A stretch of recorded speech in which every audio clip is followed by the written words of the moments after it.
we got to do our you know, our segment of the Trump's VP pick extravaganza. Here we go. This is a big change. JD Vance takes a commanding lead. Better than Doug Burgum.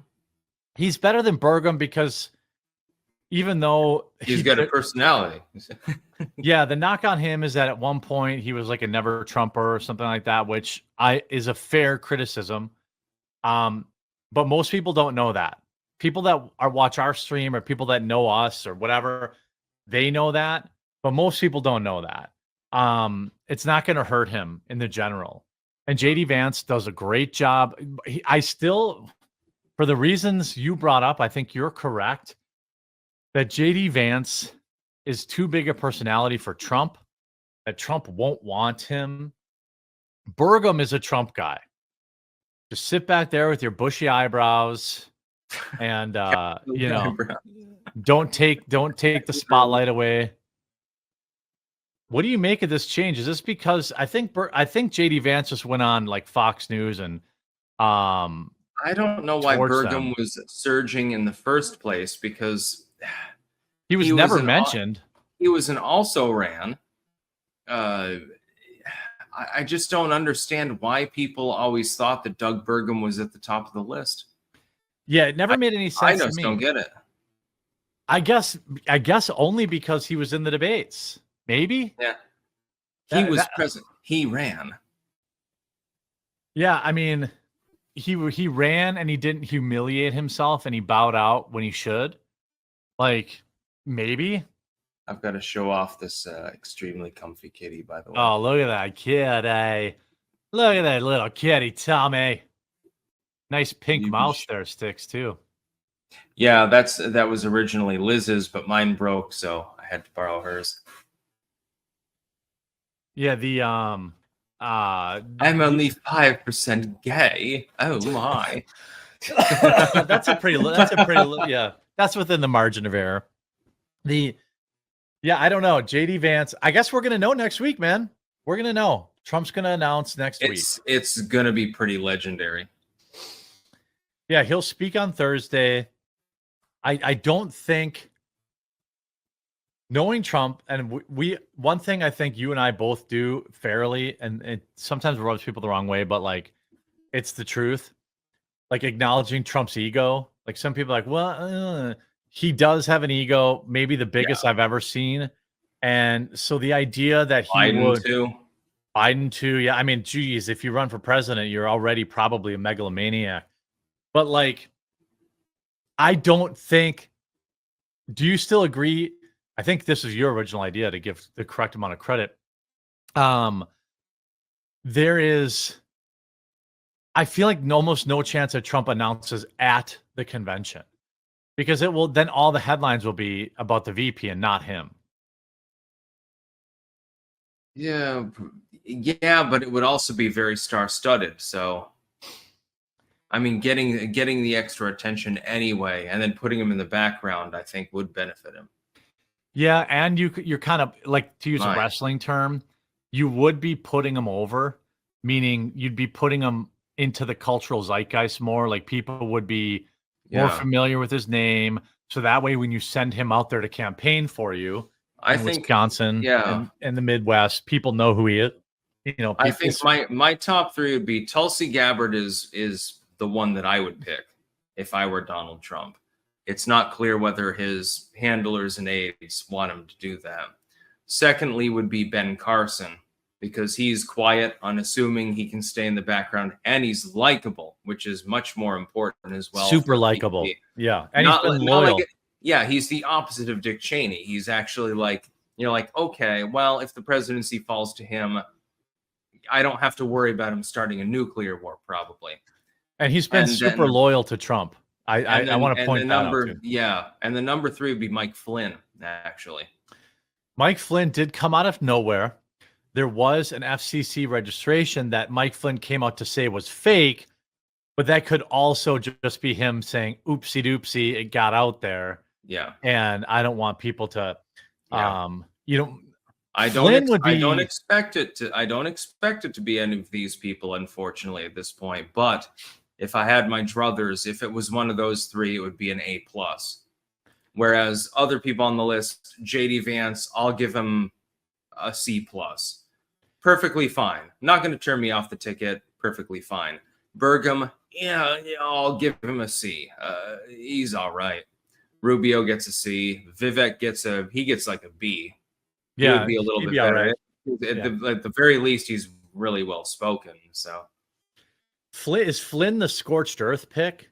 I saw a lot of reactions to it, and people were like either pumped about it, like, "Oh, Trump's really going scorched earth now," or they were like they didn't like it. It felt really divisive. if he chooses Flynn, then number one, I think he wins, and number two, it's a real good symbol that he really wants to break the toys in a second term, and that will definitely energize his core fan base. Same with Tulsi, I would say. I wonder if he's on. They got Pompeo. He hasn't made the list yet, but that doesn't mean anything.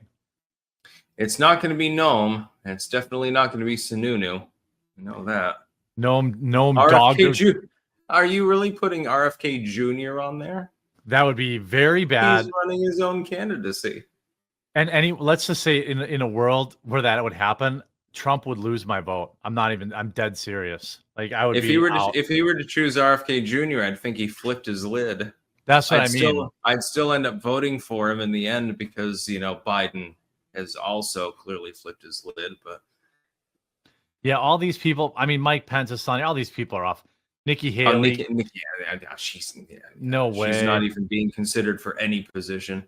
Yeah, it won't be. I just don't think it'll be a white guy. I think it'll be Ben Carson which is perfectly fine. Yeah. I don't think it'll be Marco Rubio. I don't think Marco Rubio helps you win any states. Doug Burgum doesn't help you. He's well spoken enough that he can out debate Kamala Harris, though. That would be important, right? Would they still be doing a VP debate before the election? Would they still do that? Yeah, there is a VP debate slated. If there's a VP debate if debates matter. All of these people would beat Kamala, though. Yeah, easily. God, you could get Stefanik in there and she'd beat her. I would say, though, like, if debates matter for elections, which I don't know if I believe or not, but I'm not, I don't know. They quite self-evidently do after the last one. Well, if they're a train wreck, they clearly matter. But, like, I wouldn't mind Tulsi for that reason because she'd be in Kamala's head.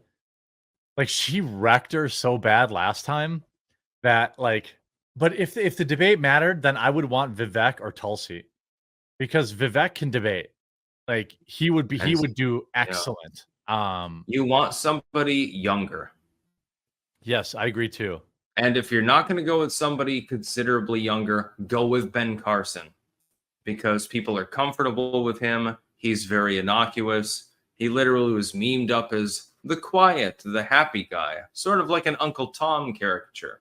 Yeah. It may be a little bit stereotypical. I hate to say it, but he was, talked up as being the innocuous one, the one that doesn't concern anyone. He doesn't frighten anyone.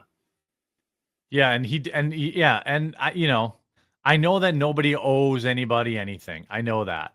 But he's another one of those guys that was loyal to Trump and was out there wearing the blue MAGA hat and like stumping for Trump when he was at trial and in the early stages of the debates. I think that people may say that it doesn't matter in politics, but everything that I've heard from people who know Trump is that he takes that shit matters to him. Like loyalty matters to him. And, I think he probably views Ben as a strong ally. I think Vivek, essentially stood in for Trump during the debates and did an excellent job. Never disparaged Trump, never tried to put himself ahead of Trump. The thing is that if you look at this list, almost everyone on this list has disparaged Trump. And that's the other thing. Yeah. But they all came around and eventually they supported him. And many of them became hardliners, partially because they want they want a cabinet position. Yeah, I mean, I mean Burgum. I can't think of it. I'm sure he has. JD absolutely has. Marco has when he was running against him. Ben Carson has when he was running against him. Carson was a little bit more quiet about it, though. He was more like he would just like mumble to himself and talk about random issues. yeah. I want to say, have you seen that one song, the presidential debate song from 2016, where Ben Carson sings a song like "Every Mouse Has a Wee Wee" or something like that? What? No. Yeah, no. I mean, it's not a real song or anything like that. It was voiced over. Oh, but it was the 2016 presidential debate song or something like that. And they had the candidates sing different songs, and Trump says something about tuna sandwiches. That sounds very Trump. Don't go around the tuna. Yeah, this changes. This is changing very rapidly. I mean, predict it again is not the be all end all, and I trust it less with each passing day. And there's always the possibility that somebody that's not being accounted for at all is the person that's chosen. And it's never been barely anyone knew who Mike Pence was until he was chosen for that position. So it could be a dark horse out of nowhere. It's entirely possible. That would be a very Trump pick. You know, like, I wonder. Oh, this is polling. We haven't had any new polling in a little while. You know, this has got Trump up 5 points. He's up bigly. That's bigly. 5 points is bigly. 10% for Kennedy. That's nonsense. That gap will close towards the election. Yeah. And it'll close. Yeah. By the way, it will close mainly in Biden's favor. I just don't think that it's enough to compensate. No, I mean, Cornel West isn't getting 1.6% either. Like, West and Stein will get a point apiece. RFK will get like 5 or something like that. That's what I mean. He's not getting 10. He'll get 5, and that half of that will go to Biden. You know, and that alone will be impressive for an independent candidacy. That'll be impressive. Yeah, I mean, I think, and then whoever loses will blame him for the loss. You took the votes away from me. I could have done it if it weren't for you rotten kids. Well, that was Hillary to Jill Stein, right? Was it Jill Stein in 2016? Yeah. Jill Stein, I mean, that's why Hillary lost Wisconsin. Like, Jill Stein had but you could do that in any state. It's such a misnomer. Like, it's not real. Like, and the funny thing is, you had a stronger libertarian showing there too. I don't think the average libertarian would default to being a Hillary Clinton voter. Right. She was being totally sour grapes, and she's never gotten over it.